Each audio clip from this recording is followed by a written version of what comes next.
Erod wins at 8.5. Yooper. I went over. I think he's going to come back. I think he has that opt out looming. He'd like to have a good year. Obviously, wins at bullpen support and run support matter.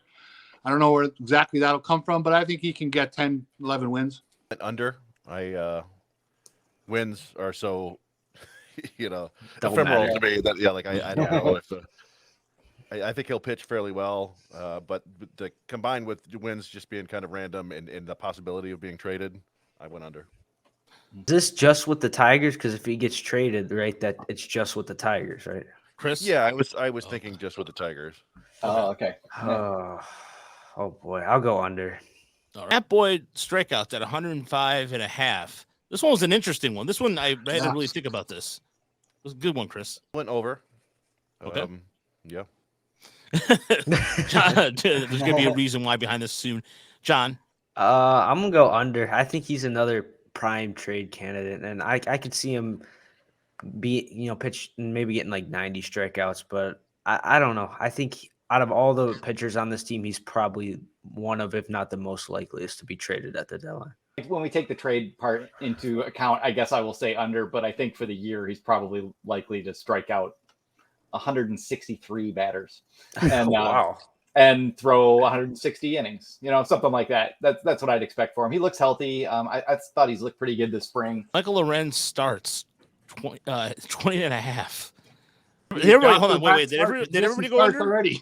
Did everybody go under on this? Yeah, probably. I was ready to put him in the bullpen just to get Wentz into the rotation already. So that problem was solved, but yeah. All right, so I think John, you went under. Yeah. Spencer Turnbull ERA 3.75. Over under. Over. Chris. Under. I went over as well, but there were a lot of unders. All right. So does he have to meet like a certain innings requirement? Because I know for MLB, like a certain amount of innings to qualify for ERA. Is it just however many? No, I mean I'm assuming that he's going to do the Spencer Turnbull thing and make 20 starts and then have some shoulder discomfort and miss a few weeks and then come back. I think he'll throw 100 plus innings. But this is funny. We kind of talked about this. Like he's coming back from Tommy John, and people are like, "Oh, well, he should be healthy and good to go." And it's like, well, no. But then there was the usual Spencer Turnbull injuries. yeah, you have to keep those in mind. I'll go slightly over. Jason Engler games 40.5. Now keep in mind that he also can start, and I do see this happening. So I'll start the other way. I'll start Brandon. What do you got? I'll say over. There's so many things that could go wrong. But if I just look at Mason Englert and what I saw this spring, what I know of him last year, I think he's going to have a pretty good year. He probably will end up in the rotation a little bit somewhere along the way. That wouldn't surprise me, but he looks like a pretty good bullpen arm to me right now. And I've also heard from some pretty smart Rangers prospect watchers wanting to know if it looked like they might get him back, which also cued me in. But because I was talking him up too, and Trevor Huth, who writes for us, is a big fan.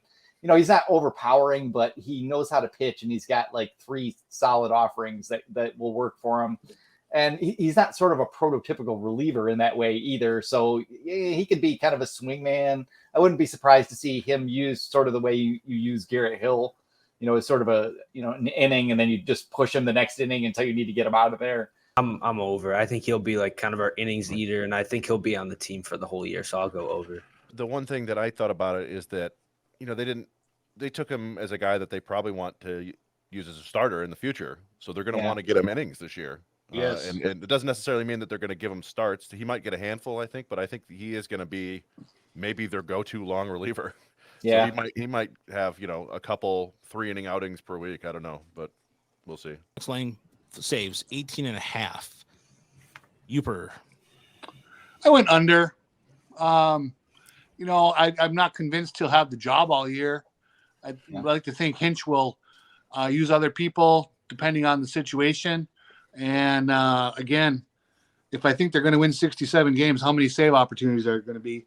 So, I'll say slightly under. I went over, partly because I don't know what the other options are, really. Who knows? Maybe Englert is closing games at the end of the year, but Lang has the best stuff.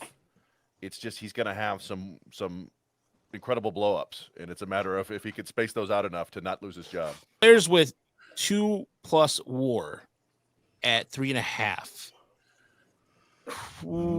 Chris. I went under. 2+, assuming 2 is also over, I went with over. Okay. I'll go over. And I think there's probably going to be like 7. Okay. Do you want them all? I'll listen. Yeah, sure. All right. So yeah, I'm going to take Turnbull. I'm going to take Erod, and I'm going to roll with Matt Manning one more year. And if it doesn't work out, I'm giving up entirely. Baez, I'll take Green, I'll take Torque, and I'll take Meadows.